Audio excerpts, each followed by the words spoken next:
So what's new and what's on the horizon? Well, basically, all I do these days is I just mix. And bands from around the world send me files, bands I've never met or heard from or anything. They just, I guess they go by reputation, and then they find my website and they email me, and then we figure out how we're going to do business together. They send me the files, I go to work, and I send them back. Anything that you've mixed recently that you really took a liking to? Absolutely. I did one Kicks record, Midnight Dynamite. I love that record. Oh, thank you. So they were doing a 30-year anniversary of Blow My Fuse, and Blow My Fuse was supposed to be my record. And but we had, again, there was another little falling out about money with myself and the leader of the band at the time, who's no longer with them. So anyway, somebody else did the record, and then when it came up to do the reissue, which they just did, they said, "Hey, let's see if Beau wants to do the remix on it." And so I did the whole album. Really, really super happy with it. It was just, number one, it was so fun for me to work with those guys again, and it came out great. So that's the most recent thing of any merit. And then I do, I get people send me files from everywhere. I mean, Australia, Moscow. I mean, it's so crazy. But these are primarily, I think they're small projects, self-funded, and I still like doing it. And I guess I'll keep doing it until I get bored or I don't like doing it anymore, and then I just won't. It's still my passion. I love doing it. So. What are you mixing out of console, or are you on the computer? No, I'm Pro Tools complete. That's it. And I kept a few of the real vintage pieces of outboard gear, without getting too wonky about it, like some Pultecs and some Avalons and things like that I still use every day. What do you use the Avalons mostly for? I use the Avalons as the final chain on the two bus right before the final mix, because it warms it up a little bit. And then there's a compressor that I use on the two bus. Very, very, it's really very sensitive, I guess. So I can compress like, less than a half a dB, and it warms it up, and it doesn't make it pump, which is what I really liked about it. What was your introduction to Ratt? I was living in New York in a rat-infested hovel, and I had just come back from L.A. doing some work with Sandy Stewart, and I met Doug Morris on that particular date, the president of Atlantic Records. He and I hit it off really well, and so I was home and then in New York, and then about 3 weeks after I got back, the phone rang, and it was Doug's secretary, and she said, can you speak to Doug for a moment? And I said, absolutely. So I was like, hi, Doug, how are you? And he said, listen, will you go to L.A. with me? And I want you to look at this band, because I think you'd be a great producer, and if you'll produce them, I'm going to sign them. And I was just like dumbfounded at that point. And I went, yes, sir, absolutely.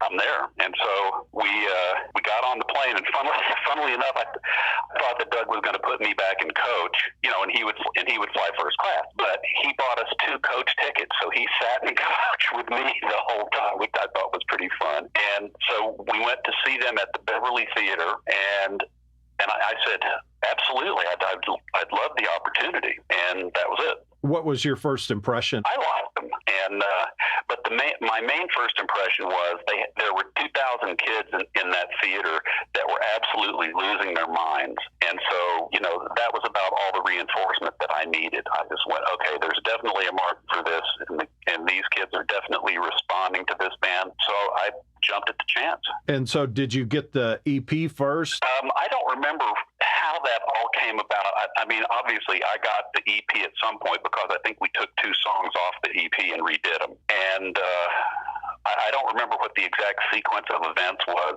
but we started that record very quickly. I mean, we went into pre-production rehearsal first, but I think that because they hadn't been signed yet, so that took however long, couple of weeks. But I think my remembrance is that it happened pretty quickly. I thought it was just one song off the EP, Back for More, and then did you guys recut You Think You're Tough? No. Okay, because I know they released a video. What was the other song that was from the EP? I honestly don't remember. Okay. There were a couple of other songs that I thought were really good. Maybe they should have put on almost a later record. But Tom Allom was originally slated to produce that record. That's who the band wanted. The band did not want me to produce the record at all. Who was I? Right. I was a nobody. I'm assuming he was busy, or did he turn down the record? No, Doug made it a contingency of him signing the band. They had to use me. It was, this guy's doing your record or you're not getting signed to Atlantic. That was pretty much the way it went down. Wow. And so what was it that made them think that you were a good fit for Ratt? The only person that thought that I was a good fit for Ratt was Doug Morris and was Ratt's manager, Marshall Burrell, who was Milton Berle's nephew. The rest of the band was very displeased with the position that they were put in because and they didn't know me from a knothole. And, they wanted the bragging rights, I guess, of being able to get somebody that was a known quantity like a Tom Allom to do the record rather than telling people that, oh, we got this loser from New York that's friends with the record company and they're forcing us to use him. But that's the truth. I mean, they really did. So the band really had no choice. It was Beau's record or you're not on Atlantic. That was it. And so what are those initial sessions like? Kind of standoffish a bit? Yeah, it was quite challenging.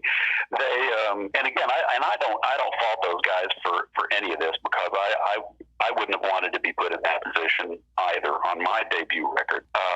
But no, I mean they questioned every single thing that I suggested when we went into pre-production rehearsals and I started rearranging the material. It was just like, wait a minute, dude, what are you up to? And I really had to earn my stripes with those guys to get anything done. And over the course of that record, I became very good friends with Robin Crosby. And then I'm just trying to be able to speak about this succinctly. They questioned every single thing that I suggested, and which again was fair enough because they didn't know if my ideas were any good or not. And I think the best illustration of that would be on Round and Round.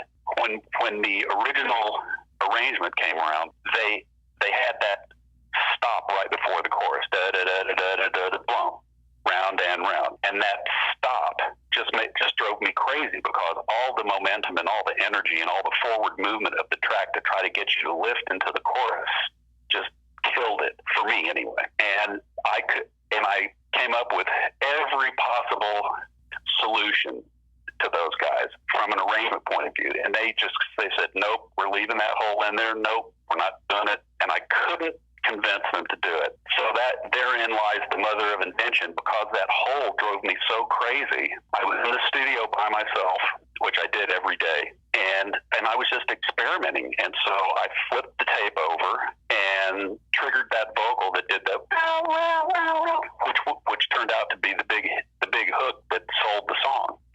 But it was just because they had refused to help me fill in that gap. That's hilarious. Yeah, I was sitting there as you were talking, trying to remember the song, going through the verse and into that, and I was like, God, I thought they did kind of stop, but I do remember the pre-delay going on, that round and round coming into that chorus. Right, and it was rhythmic, so it kept the forward motion the momentum of the song, going. Which was the main thing I was concerned with. Sure. Well, the song was already recorded. It was done in the original way that they wanted it, with that hole, and so I was in the process of mixing, and that's when that idea hit me. And so when I played it for the guys in the band, at first it was as expected. Everybody went, "No way, man, that sucks. That's terrible." Over time, I believe Robin was the first one. He went, "You know what? That might be kind of cool." And once I got Robin on my side, then the other dominoes fell, so to speak. And then, because we had such a massive hit with it at that point, I could say The Sky Was Purple,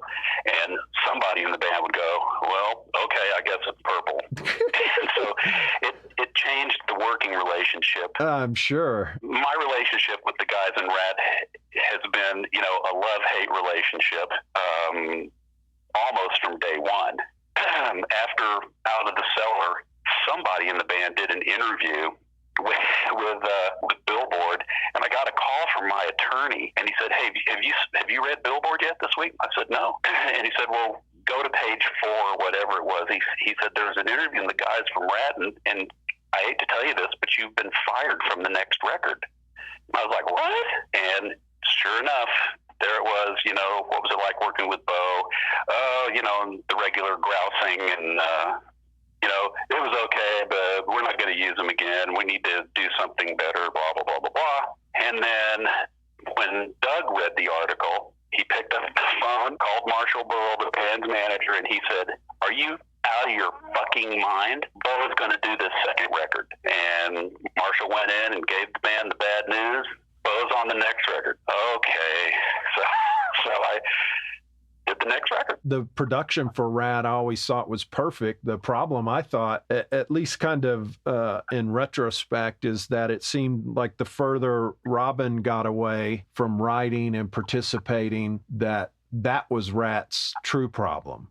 Well, that was one of the many points of irritation within the band, and certainly with me was. I picked the songs, and everybody would start lobbying me like crazy. I'd get phone calls all the time. "Hey, don't do that song of Juan's because it sucks." I mean, they were so competitive amongst themselves. So that was always a challenge to try to keep peace in the family, because every record I knew somebody was going to be really mad at me because I didn't pick one of their songs. That was kind of the backdrop of going to work every day in the Ratt camp. Was they all thought that they were the better writer in the band and that I was an idiot for daring to select anybody else's material. So it made, it was very politically charged, let me put it that way. Where did you record out of the Cellar? We did Cellar at Sound City and the Village and Rumbo, if memory serves. Do you remember the budget for that record? The all-in budget was, and I believe that this was their budget and their advance, because we had a little dust-up right at the beginning. It was $125,000 for everything. And because I remember that Marshall had busted into the piggy bank and purchased several $1,000s worth of equipment that the band legitimately needed. But when it came time for me to have my budget approved, which I had to do every record, I had to give Atlantic a detailed breakdown of, okay, I estimate it's going to take X number of days in the studio. We're going to spend X amount on engineering fees. We're going to spend X amount on equipment rentals and travel and blah, blah, blah, blah. So it was a detailed breakdown on every record. And so when I went to deliver my breakdown to Atlantic, they said, I was like $50,000 over budget. And I said, "That's impossible." They said, "Well, you don't have 125 to work with." And I said, "Wait a second, that's what they told me. That's what Doug told me that my recording budget was." No, the band needed money to do whatever they did with it. So I had to go back to Doug and said, "Look, Doug, I can't make this record for $50,000. I'm sorry. There's no way." So Doug went and rejiggered the numbers, and I got my budget back. So 125, he got you that? Yeah. And how long did that album take to record? Probably maybe a month or a little more. Wow. That was pretty quick, I guess, because it was the first record. That was just the recording time, and then we had probably 3 weeks to a month of pre-production before we went in. Okay. The actual studio time, I want to say it took right around a month. And did you mix that record? Uh-huh. Wow. So you engineered, produced, and mixed? Yes. Wow. I mean, that's pretty rare, right? Well, no, I mean, I'm certainly not the first person that's done it. But, a lot of it was a budgetary consideration. And the other thing was, this was my first record, so I wasn't sure, what the future held for me. And I thought, well, okay, if I engineer it myself, even if the record sucks, if somebody likes the job of engineering I've done, then perhaps I'll be able to get a job engineering. And so I continued on being my own engineer for a few records. And then it just became a daunting task because, being the herding cats plus the engineering, plus everything else that I was doing, I was really just spreading myself too thin. So then I started hiring an engineer to do the grunt work part of it. And when did that start? When would you say that came into the picture? I don't remember when I actually made the jump, but it was fairly soon. I mean, I think I engineered and produced and did everything for about a year. And then I was just completely exhausted. I was worn out, and I felt like I didn't want to compromise my production abilities just because I was burned out and exhausted. So then I opened up the net a little bit and brought in some guys, and all the guys that I used as engineers were guys that I stole from the studios that we were working in. They worked as my assistant engineer. And so it was a logical, easy transition to make. And I was just like, okay, you're the boss. So I'll sit back here and get coffee for people and you can record the record. What was your experience like working out of Sound City? Well, I did Sound City just because I knew it. I had done the Airborne record was recorded there. I sat in there for a million years with Keith, watching and learning whatever I could. So I felt really comfortable there. And Joe, who was the owner at the time, he liked me and he gave me a very competitive rate. And it just seemed like the right move for me to make because I didn't have to learn a new studio. But then we moved around to Village, which I really loved working there. Would you get like I really loved working there. You got like the drum sounds out of Sound City mainly, or how much tracking did you do? We did all the basic tracks at Sound City. I got you. And then if memory serves, we moved to Village for vocals and solos and stuff like that. But I think we got the bulk of the basics done at Sound City. Did you have at that time a favorite vocal chain for Stephen Pearcy? Not really. Stephen's vocals sort of evolved. It wasn't something that I had set out to do.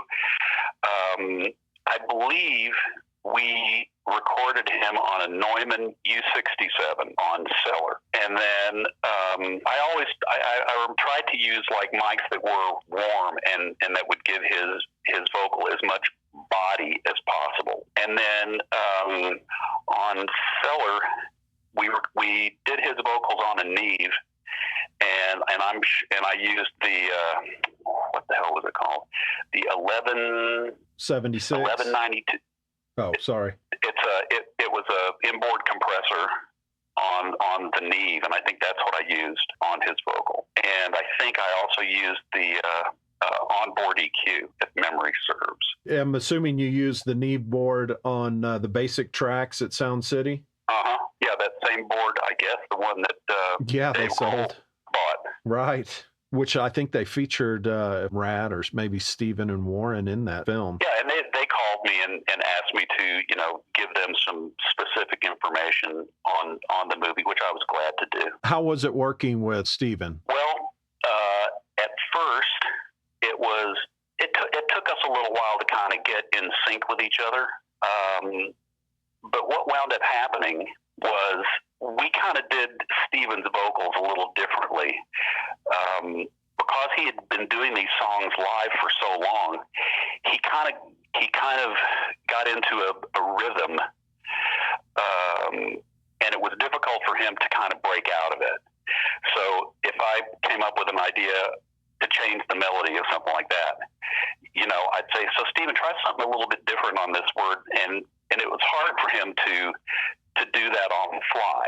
And so I started singing stuff to him over the talkback. I said, try this, go da-da-da-da-da-da, whatever. And he did it.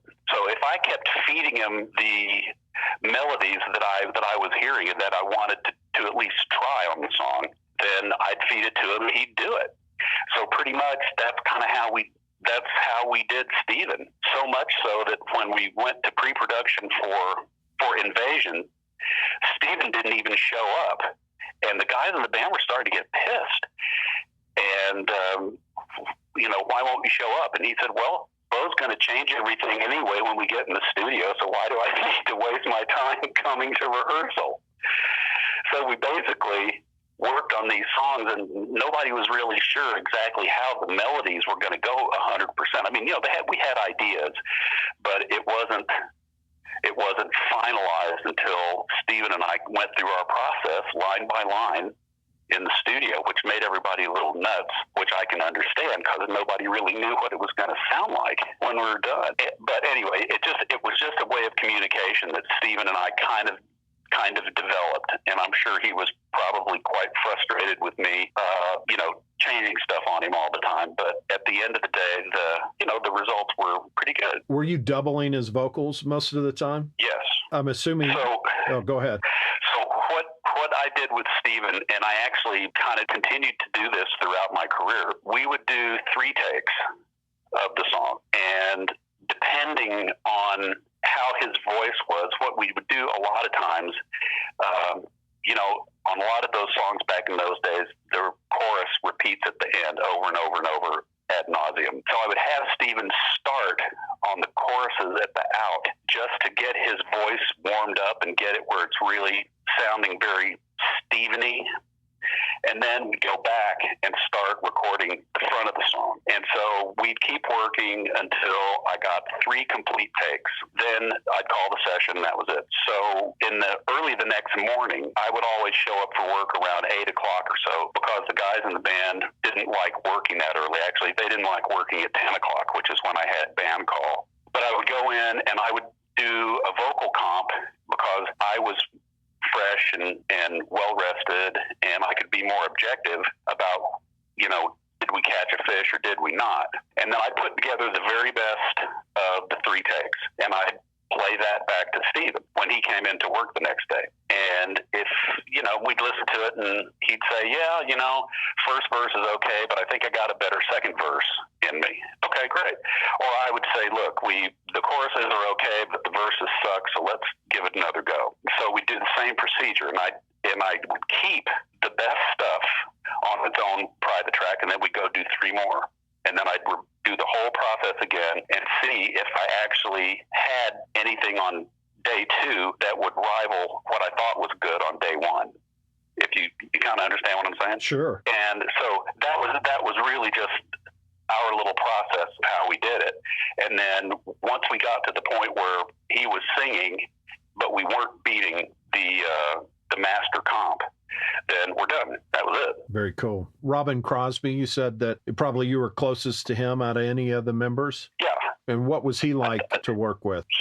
He was just a lot of fun. That's what I remembered. And he would always, he came up with these weird things, and he would say, he'd walk in and he'd listen to Stephen warming up, for example. I remember he was standing in the hall, so Stephen couldn't see him. And he said, I'm sure glad the girls think he's sexy because he can't sing. And then he would come in and he'd listen to me, doing some of my ridiculous stuff that I would do when he'd come into work the next day. And he said, man, you've really made that very Bobadelic. that became sort of a catchphrase. He'd come in and he wouldn't like something that was going on in a particular song, and he'd say, Beau, you got to get that thing more Bobadelic. Okay, all right, I'll do that, Robin. Was he easy to work with in the studio as far as being prepared and all that? Generally speaking, yes.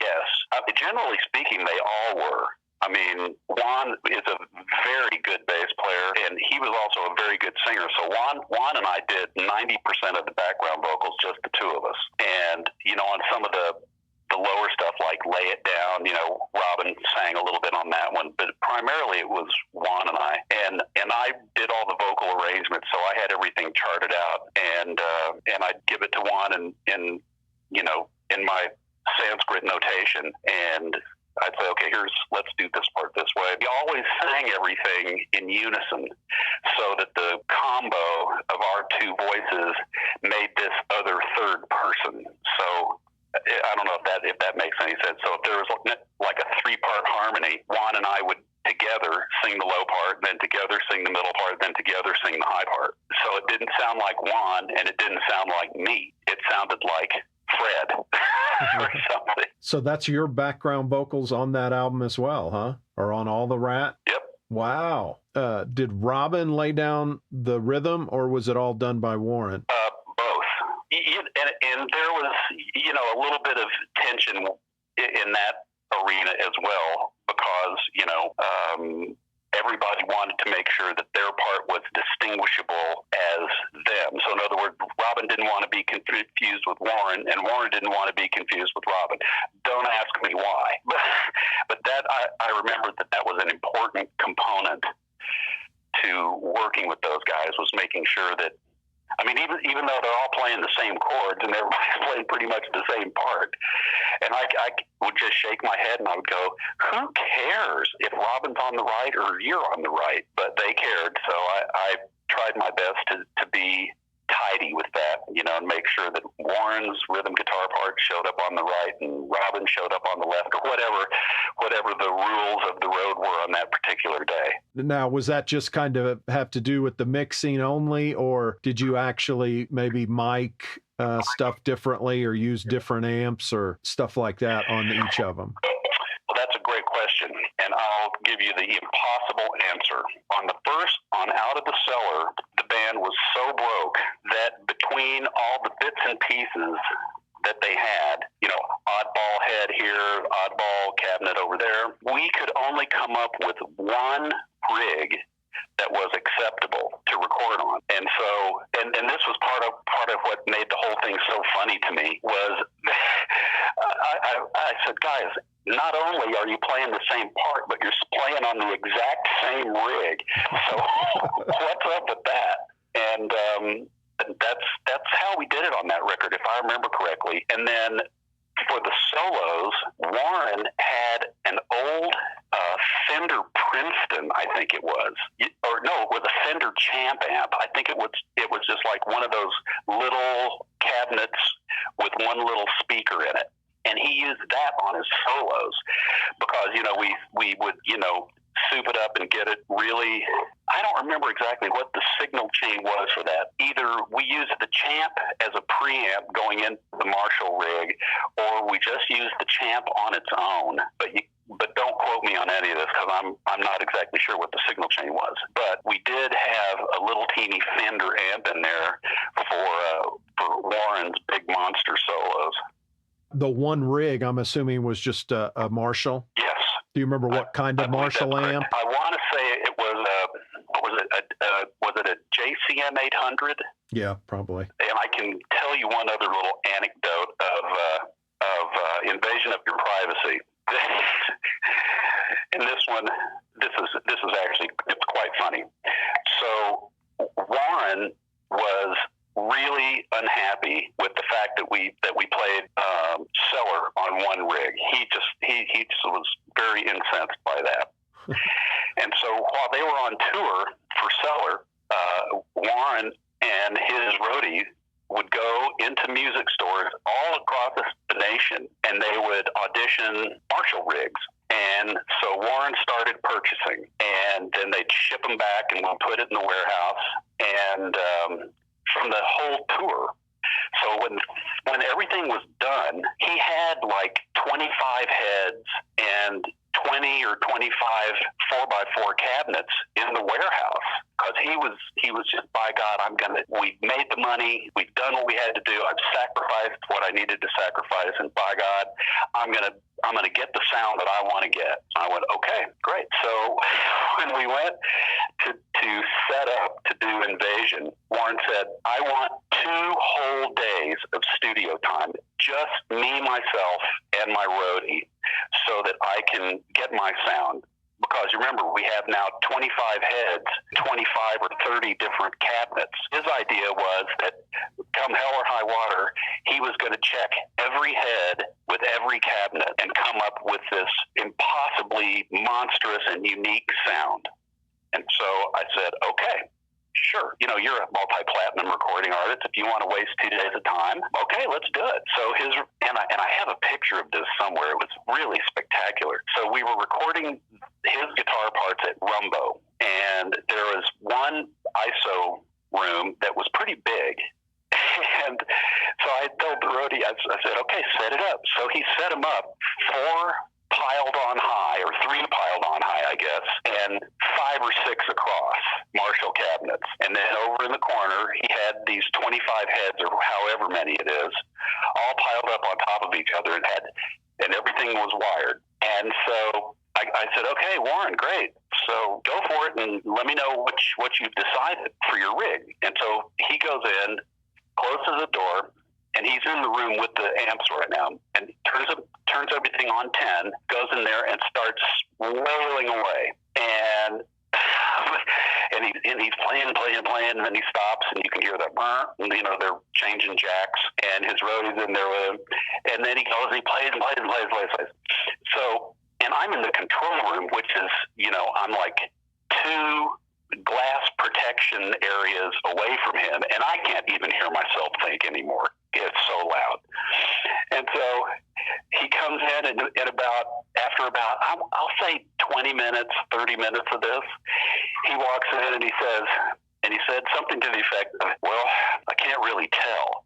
And of course, he was totally deaf at that point. And so what we wound up doing was I got his roadie to take the rig that we used on Cellar, and I just said, stick it in the mix, in the pile of amps. And so he gave me the look, and I said, this has just got to be between us. I want you to put the head, replace one of his with the old one, and do this again.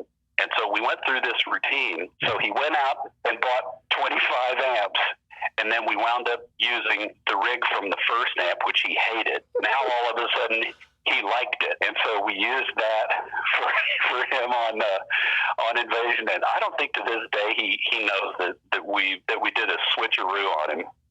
But sometimes it's just, especially with those guys, I just kind of had to let them think that whatever it was their idea. Right. And I was like, yeah, that's great. Okay. Right. So it was a little psychology 101 sometimes with those guys. A role of a producer, right? Yeah. Herding the cats. You have to know how to do that. I read an interview with Terry Date one time, and he had talked about the guitar player from Pantera, that they would spend just days trying to get that guitar sound. And then on one of the records, the last second, he wanted to put in a guitar solo or lay down a track or do something. And the record was finished, and he just went in and they just threw a 57 on the amp. And Terry was like, and you know what? That was probably the best sound we ever got for him. Did you pretty much just put a 57 on those amps, or did you have another technique? 57. And that was it? Yeah. Okay. Yeah. I mean, we experimented with all kinds of stuff.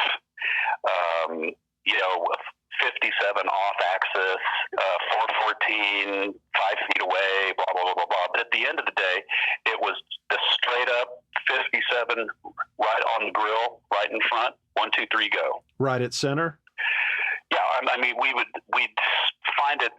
center it on I believe it was, those were wired in series, so it would have been the top left, center of the top left speaker, I think.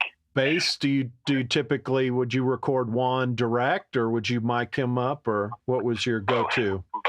We would do a DI, and we would mic his amp. And I think he was playing, I think he was playing the standard kind of back in those days, the Ampeg SVT.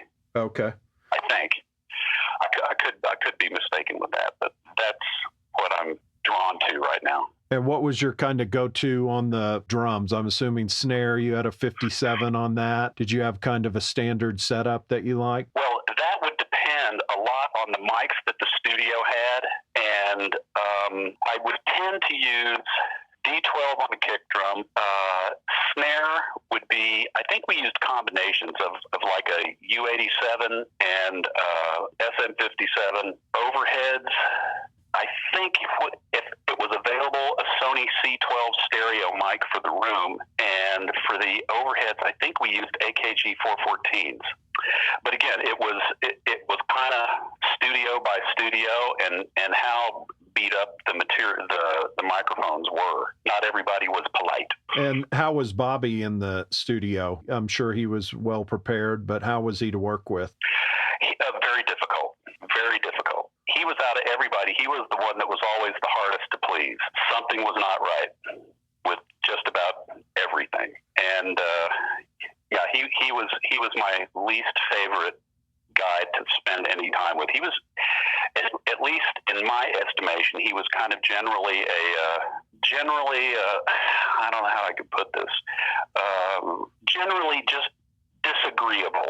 Let me put it that way. I mean, the whole band seems to almost hate each other. Well, that would be how I would refer to it. It was a very inharmonious group. Now, when they were out on the road and away from the studio, my experiences with those guys was it was a little bit different, because they were touring, they enjoyed touring, their egos were getting stroked every single minute of every day, which was the exact opposite when they were working with me. And they were partying and on the bus and having a good time. And when I was making a record, I had to have a little bit of discipline in the control room.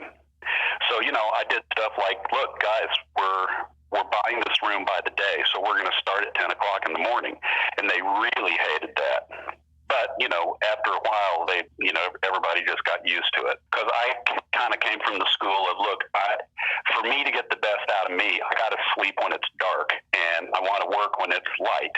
So we would start our day a little earlier probably than most rock bands would. And correspondingly, we would quit early. So we'd be out of there by 7, go have a nice meal, a couple of glasses of wine or some sake or whatever we were into at the time, and then everybody went on about their business. Then we'd crank it up again the next day. Stephen and Robin at that time, they didn't get along really well? No, with each other they did. Stephen and Robin did. Again, it was all kind of on again, off again. And at least in my experience, it was very inconsistent who was going to be in whose doghouse on what day and for what reason. But generally speaking, they were highly critical of each other. And again, if you take the whole songwriting thing and just kind of push that into everyday life, that's kind of how it was. Oh, you think you're so good? Well, I can do it better type thing. And it pretty much permeated everything. Wow. Bobby didn't write at all, right? Well, there again was another very sensitive point, was when the guys in the band that wrote the material that were hits started getting these fat publishing checks that Bobby wasn't getting, that really created some problems. And so we tried to, if not directly, indirectly, give Bobby a couple of half credits or something like that on the record, just to keep peace in the family. But he didn't necessarily write anything, even coming up with kind of drum ideas? We differentiated, he's being paid as the drummer, and the drummer is supposed to come up with drum ideas, and that's not writing. Right. So we distinguish writing as melody and lyrics. Okay. So, we didn't give Warren a writing credit for coming up with a solo. If he came up with with the of course, a verse and a chorus idea, here's the chords, blah, blah, blah, blah, blah, then he got in on the writing. And of course, at the end of the record, when it came time for everybody to determine and put on paper, who did what to who and who wrote what and blah, blah, blah, blah, blah. I mean, those were always incredibly tense discussions, because it was like, oh man, he didn't say that. Oh yeah, he did. Yeah, I mean, it was just, it got like eighth graders at recess, and especially egregious, once these guys started figuring out how much money potentially was at play, everybody would lobby like crazy for their position. I mean, nobody was going to give up without a fight. And so it was a fight every time. Yeah, well, at least they were conscious of it. A lot of guys I've interviewed, they weren't even thinking about it. I kind of felt bad for Bobby later, even though, he took, even going out on Ratt on his own and stuff like that. I was like, I kind of understood, because I'm like, that guy didn't get any of that money, He's probably out of money. He doesn't have anything that kind of keeps coming in. Well, he has his Ratt royalties. Of course, but the publishing is where kind of in the later years is what keeps paying the bills, right? It's the gift that keeps on giving. That's right. That's part of your gift too that keeps on giving. I'm sure Ratt, probably more than any of the bands, I would assume, paid the most to you. Well, it just depends. If, like for example, one pay period, my warrant check just went through the roof. And, and you can track it over the years where under normal circumstances, I know pretty much what's going to come in, generally speaking, from each album I did. But then all of a sudden, this Warrant record just exploded, and I had no idea why. The sales had changed. Come to find out, they were in an Arby's commercial that I had never heard, but they were in an Arby's commercial, and all of a sudden, I start getting a big check for that, and I was like, whoa. Wow. That's nice. That's right. I saw that you kind of in the later years got in on some of the song crediting, but I guess you just kind of got points on record sales, right? Yeah, I got points on record sales, and then... But then Warrant, you actually wrote those songs, or helped write? Yeah. Oh, okay. And on Warrant and Winger and Europe, and no, I was a writer on a lot. And it's just because Cellar was my first major release, I wasn't going to press the issue about, well, hey, I'm the producer, but if I put pen to paper, then all of a sudden I'm a writer as well. And I did press that issue on subsequent Ratt records as well.